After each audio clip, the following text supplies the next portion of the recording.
kulamadaas muddadii uu socday fursad la isugu helay in ay si gaar isku arkaan madaxweynaha jamhuuriyadda federaalka dowladaha xubnaha ka ah dowladda federaalka gudoomiyaha aqalka sare gudoomiye ku-xigeenka labaad ee golaha shacabka madaxdii hore ee madaxweynayaashii hore ee dowladda federaalka xasan sheekh iyo sheekh shariif sidoo kale madaxweynayaashii hore ee Puntland mudane Dr. Cabdiwali Cali Gaas iyo madaxweyne Cabdiraxmaan Faroole madaxweyne ku-xigeenyaashii hore iyo gudoomiyaha baarlamaanka dowladda Puntland ra'iisul wasaarihii hore ee Soomaaliya mudane Cali Geedi intaas oo dhan runtii waxay muujisay shirkaas oo maalintii shalay qabsoomay waxa aad looga wada hadlay marxaladda adag ee dalku marayo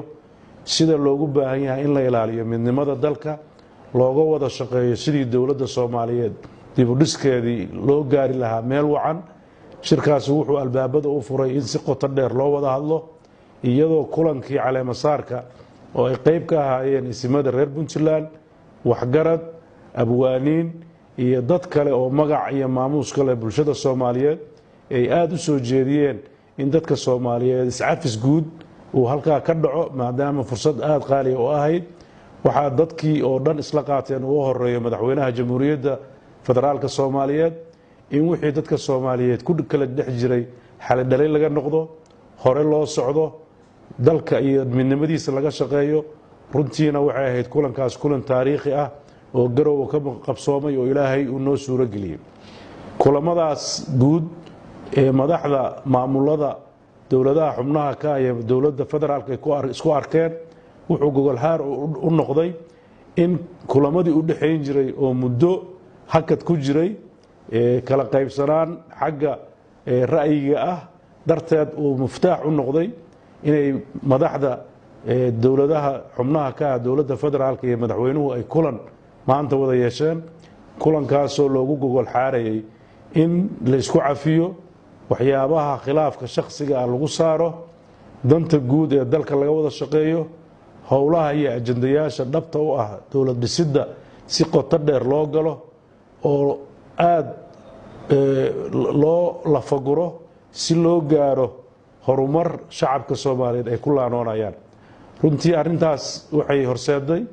in madaxweynaha jamhuuriyadda federaalka Soomaaliya uu soo jeediyo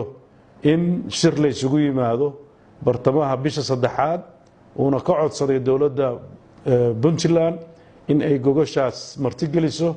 anoo ku hadlaya magaca dowladda iyo shacabka Puntland waxaan aqbalay inaan gogol nabadeed oo loogu gogol xaarayo in Soomaaliya midnimadeeda iyo wadajirkeeda looga shaqeeyo lagu qabto magaalada Garowe waxaana ku faraxsanahay inay Puntland sidii horeba u ahayd inay ka shaqeyso midnimada Soomaaliya iyo dowladnimada Soomaaliya in kaalintaas firfircoon ay u qaadato waxaanan ugu baaqaynaa dhammaan ummadda Soomaaliyeed meel kasta ay joogto inay dowladda Puntland u furan tahay ka shaqeynayso midnimadooda iyo horumarkooda diyaar u tahay in wax kasta oo midmadooda oo soo kala dhaxgala ay kaalin muhiim ah ka qaadato waxaan ugu baaqayaa ummadda Soomaaliyeed inay wadajirka ilaaliso midnimada ka shaqeyso dowladnimada ka shaqeyso hore loo wada socdo wixii khilaafaad ee shakhsi ah ee u dhaxeeya meesha laga saaro cid walba ay tahay ummadana ay ka wada shaqeyso nabadgelyada meelna looga soo wada jeesto sidii cadawga ummadda Soomaaliyeed ee nabadiidka ana loo cirib tiri lahaa dowladnimada Soomaaliyeedna sharciga iyo kala dambeynta loo ilaalin lahaa horumarka iyo sidii dadka loogu adeegi lahaa looga wada shaqeeyo waxaan ugu baaqayaa bulshada Soomaaliyeed meel kasta ay wada joogto kulamadii halka ka soo baxay inay ahaayeen kulamo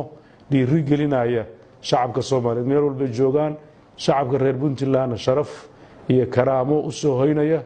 tusinayana inay diyaar u yihiin inay walaalahooda Soomaaliyeed ay la qaybsadaan wax walba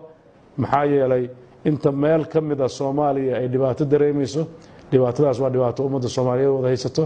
waxaan rajaynaynaa beejkaas inuu beej cusub fur noqdo madaxda Soomaaliyeedna waxaan ka codsanaynaa in ay waxa dadweynuhu ka sugayaan sida ay tahay loo qaato waad salaamantihiin wassalaamu calaykum waraxmatullaahi wabarakaatuh